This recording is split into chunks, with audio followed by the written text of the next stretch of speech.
Matin. 8h40 sur Europe 1, Europe 1 matin avec Dimitri Pavlenko jusqu'à 9h. Et place à votre signature, Europe 1. Bonjour Eugénie Bastier. Bonjour à tous. Vous revenez ce matin, Eugénie, sur un grand classique de l'entre-deux-tours en France, quelles que soient les élections. Le petit théâtre antifasciste qui se remet en marche dès qu'il s'agit de barrer la route au Rassemblement national. Oui, à force, on a l'habitude, c'est toujours le même spectacle à l'entracte, un mauvais guignol avec Jordan Bardella en croque-mitaine. On reste toujours saisi par la capacité intacte d'une partie de la gauche à mobiliser pour gagner une élection des parallèles historiques de plus en plus douteux. Souvenez-vous, on avait déjà eu droit à une journaliste du service public qui comparait Éric Ciotti à Mussolini. Mais ce n'est presque rien à côté de ce qu'on a vu fleurir ces derniers jours. Pour Manon Aubry, par exemple, le retrait de Sarah Knafo à Paris acte tout simplement l'union de Rachida Dati avec la droite fasciste. Franchement, on se demande si les mots ont encore un sens dans ce pays.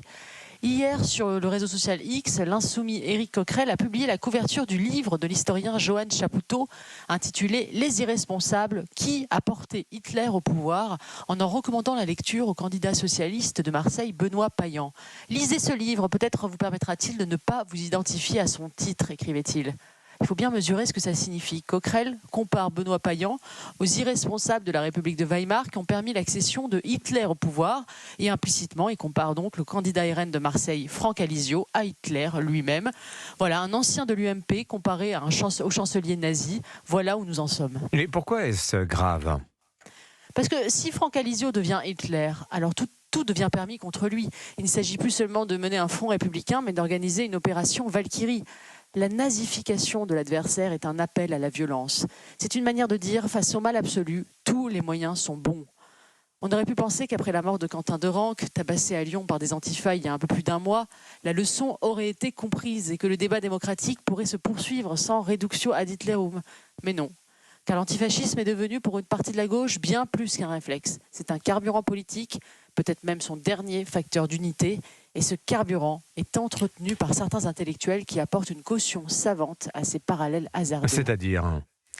Lisez l'excellent article de Paul-François Paoli dans le Figaro ce matin. Il y décrit ces historiens militants qui instrumentalisent leur discipline pour combattre un fascisme imaginaire. Des universitaires choyés par les institutions, les maisons d'édition, les médias qui transforment l'histoire en arme idéologique et nazifient le présent.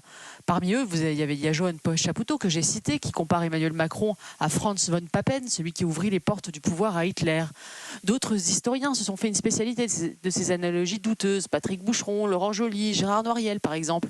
Tous semblent ignorer que Serge Klarsfeld lui-même a récemment affirmé qu'on ne pouvait pas comparer la droite actuelle à celle du régime de Vichy. Il ferme aussi les yeux sur le nouvel antisémitisme. Un antisémitisme qui ne refleurit pas dans d'hypothétiques amicales d'anciens nazis, mais dans le ressentiment des nouveaux damnés de la Terre, dans des milieux que ces mêmes intellectuels hésitent trop souvent à nommer. Il est toujours plus facile de ressasser les fautes du passé, de dénoncer avec le confort du recul les compromissions d'hier. Il est beaucoup plus difficile de regarder en face celles du présent. Signature Europe 1, Eugénie Bastier. Merci beaucoup Eugénie. Vous restez avec nous sur Europe 1.